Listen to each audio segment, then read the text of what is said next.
अस्सलामुअलैकुम दोस्तों, आज हम बात करेंगे गाजा की, पश्चिमी तट की और लेबनान की। आज हम इन्हीं तीनों जगहों की जमीनी हकीकत पर बात करेंगे। गाजा से इस वक्त बेहद दर्दनाक और झकझोर देने वाली खबर सामने आ रही है। इजरायली हमलों में आज तड़के कम से कम 11 फिलिस्तीनी नागरिकों की मौत हो गई है, जिनमें 2 मासूम बच्चे और 3 पत्रकार भी शामिल हैं।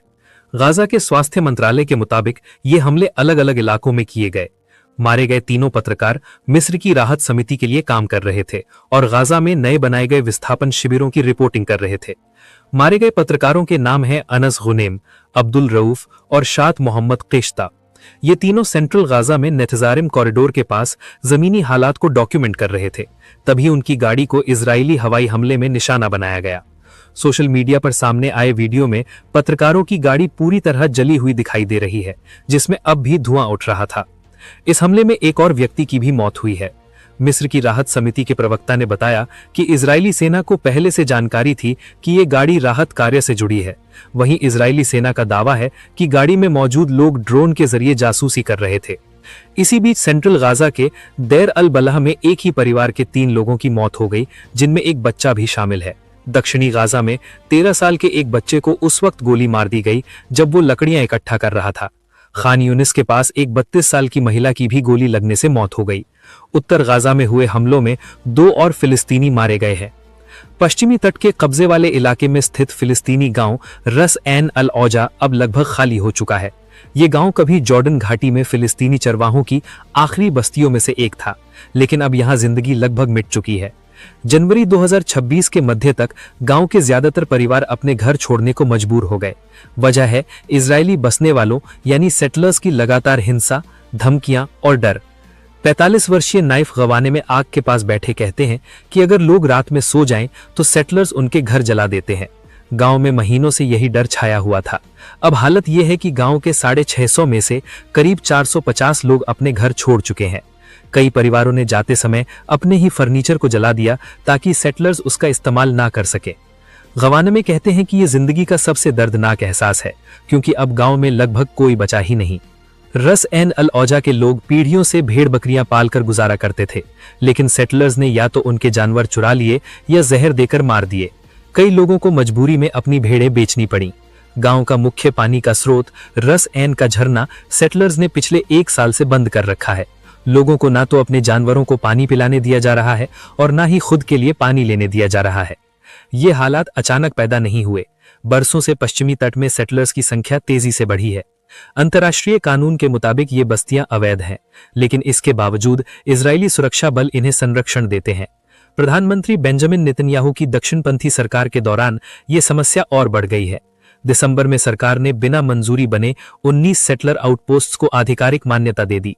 2022 के बाद से पश्चिमी तट और पूर्वी यरूशलेम में सेटलमेंट्स और आउटपोस्ट्स की संख्या लगभग 50% बढ़ चुकी है।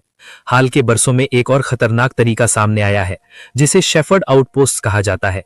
इनमें हथियारबंद सेटलर्स अपने पशुओं को लेकर फिलिस्तीनी चरवाहों की जमीन पर कब्जा कर लेते हैं। इस बहाने वो जमीन पर नियंत्रण जमा लेते हैं और फिलिस्तीनियों को वहां से खदेड़ देते हैं।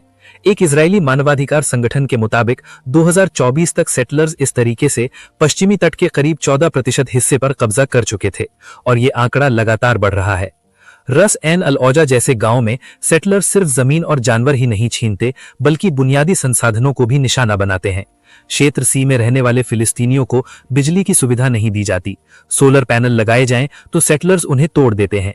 पानी की पहुंच रोकी जाती है, रास्ते बंद किए जाते हैं और आवाजाही पर पाबंदी लगाई जाती है। इन हालात में गांव में रहना लगभग नामुमकिन हो जाता है। संयुक्त राष्ट्र के आंकड़ों के मुताबिक 2025 में पश्चिमी तट में सेटलर्स के 1800 से ज्यादा हमले दर्ज किए गए, यानी औसतन रोज 5 हमले। इन हमलों में सैकड़ों घर और संपत्तियां तबाह हुई और कई लोग मारे गए।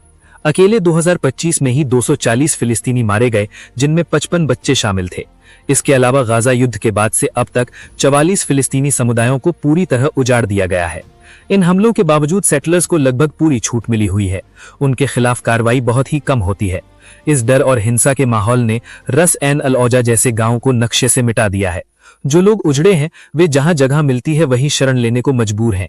परिवार बिखर चुके हैं, समुदाय टूट चुके हैं और फिलिस्तीनी ग्रामीण जिंदगी तेजी से खत्म की जा रही है। रस एन अल औजा आज सिर्फ एक गांव की कहानी नहीं है, बल्कि ये पश्चिमी तट में हो रहे उस खामोश विस्थापन की मिसाल है जहां बिना किसी औपचारिक आदेश के डर और हिंसा के जरिए फिलिस्तीनियों को उन्हीं की जमीन से बाहर किया जा रहा है। गाजा आज सीज फायर के दूसरे चरण की हकीकत से जूझ रहा है। कागजों में युद्ध रुकने की बातें हो रही हैं, लेकिन जमीन पर हालात अब भी बदतर बने हुए हैं।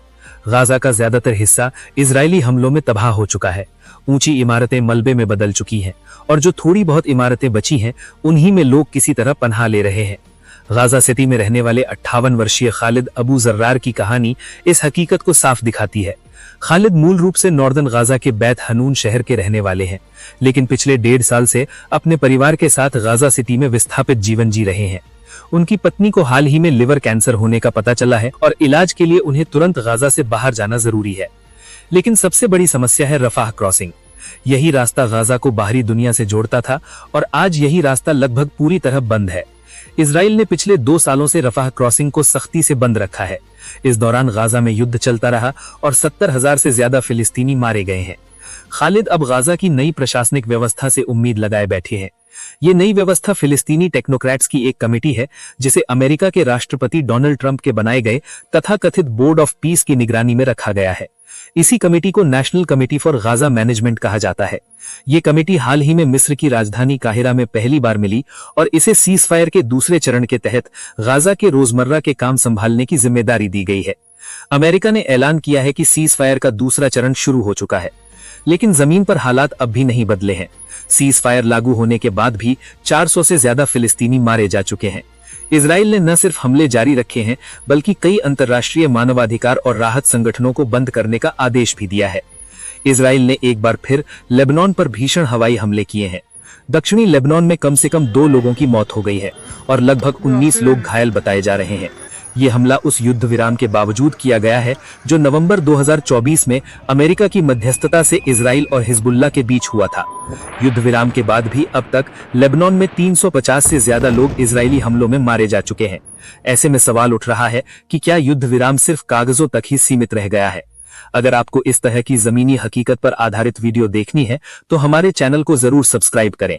तब तक अपना ख्याल रखें। अल्लाह हाफिज।